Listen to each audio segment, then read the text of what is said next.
ఓం శ్రీ గురు పరబ్రహ్మణే నమః. ఓం వ్యాసాయ యతివర్యాయ విద్యా విగ్రహధారిణే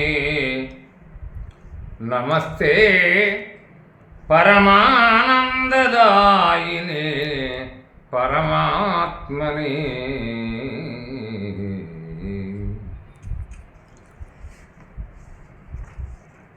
భగవత్స్వరూపులైన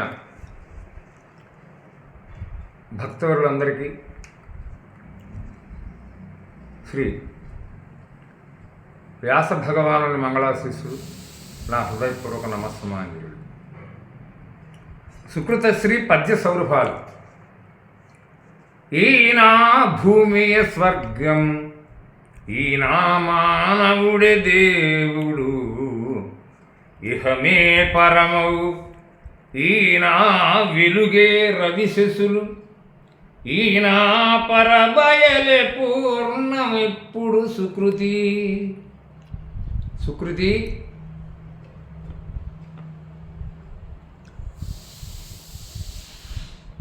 సత్యపద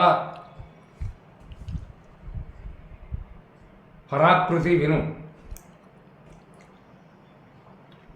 ఆత్మపరంగా నేనున్న ఈ పరమ పవిత్ర భూమియే నా చేత పూజనీయమై స్వర్గమై అనగా సుఖభోగమూలకారకమై ఉన్నది.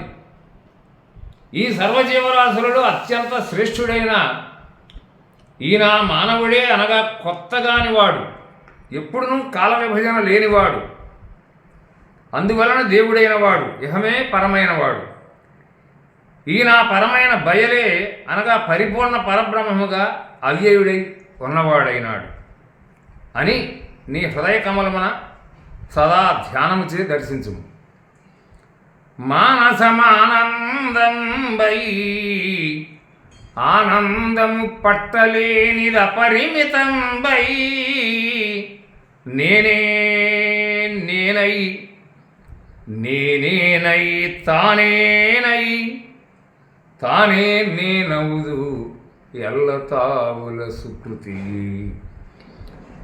మానసం ఆనందంబై ఆనందము పట్టవలేనిది అపరిమితంబై, నేనేనై తానేనై తానే నేనవుదు ఎల్లతావుల సుకృతి. సుకృతి విను. యోగి నిరంతర ధ్యానంలో మనస్సు ఆనందమయమై, ఆ మహానందము అవశ్యమై అవధులు లేనిదై, ఆ పరబ్రహ్మానంద రసామృతమై తత్వమై, నేను నేనుగానే అయి తాను నేనే అయి, ఆ తానే ఈ సమస్త ప్రదేశాలలో నేననగా పరివ్యాపించి ఏకైక వాసుదేవ స్వరూపమై ప్రకాశించుతున్నప్పుడు ఈ అఖండ స్వయంభూ స్వతసిద్ధ పరమాత్మను నేనుగానే తెలియము. మరి ఒక విధముగా అది లేదు. అంటే రంగలింగ పరమాత్మను నేనుగానే తెలియము అని. రంగడు లింగడు ఇద్దరు పరమాత్మలే. అతడే ధన్యుడు పుణ్యుడు, అతడే వైరాగ్యయోగ్యుడు, అంతర్గతుడు, ఉద్ధతి కాలము వృధసేయని మతిమంతుడు, హరుని ధ్యానమగ్నుడు. సుకృతి సుకృతి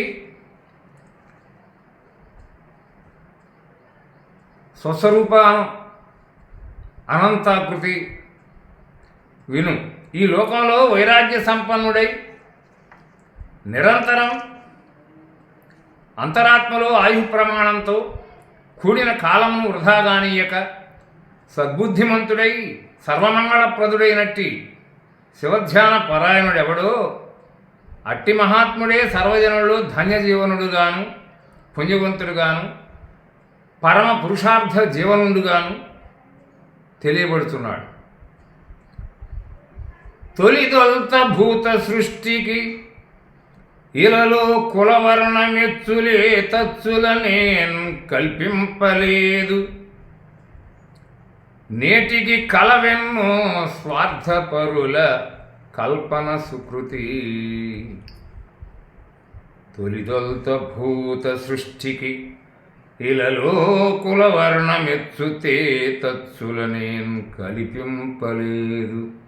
నేటికి కలవెన్నో స్వార్థపరుల కల్పన. సుకృతి సుకృతి విను. సృష్ట్యాది సర్వభూతజాలమును సృజించినప్పుడు ఈ లోకాలన్నింటను కులాలు వర్ణాలు ఎచ్చుతచ్చులు అనేవి నేనుగా పరమాత్మనొకటిచే నా చేత పడలేదని తెలియము. నా చేత కల్పింపబడ్డవి కానే కావు. ఈనాటికి అవి ఎన్నెన్నో రూపాలుగా ధరించబడి ఉన్నాయి. చూస్తే అవి స్వార్థపరుల కుహన రాజకీయవేత్తల కల్పనలే గాని వాటికి నేను ఎప్పుడునూ కారణభూతుడను కాను. గతమున కానీ ఇప్పుడు కానీ భావి కాలమున కానీ ఏకైక సమత్వభావుడనే కానీ అసమత్వం నాకు లేదని స్పష్టంగా నీవు తెలుసుకో. అప్పుడు ఆ భగవంతుని దర్శనీయమే నా దర్శనం అవుతుంది. దేవోన్నతుడవు ఓ గురుదేవా, దేవుడిని మాకు తెలుపుమటంచున్ సేవింతురు అట్టివారిని కావగవలే అభయమిచ్చి కరుణం సుకృతి. సుకృతి వినుకొనుమా. సర్వదేవతలలో మీరు మహోన్నతులు.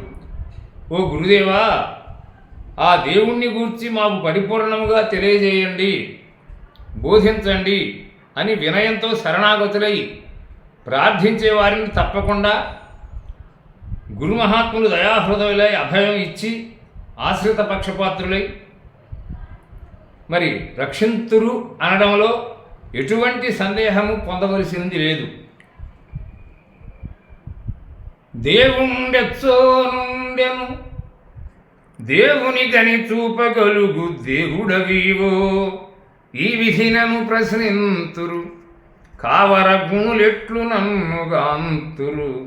సుకృతి సుకృతి వినుము. దేవుడు ఏ ప్రదేశంలో ఎక్కడున్నాడు? ఆ దేవుని నీవు చూచి ఉన్నావా? అలా చూచి ఉన్నట్లయినా మాకు ఇప్పుడు చూపింపగలవా?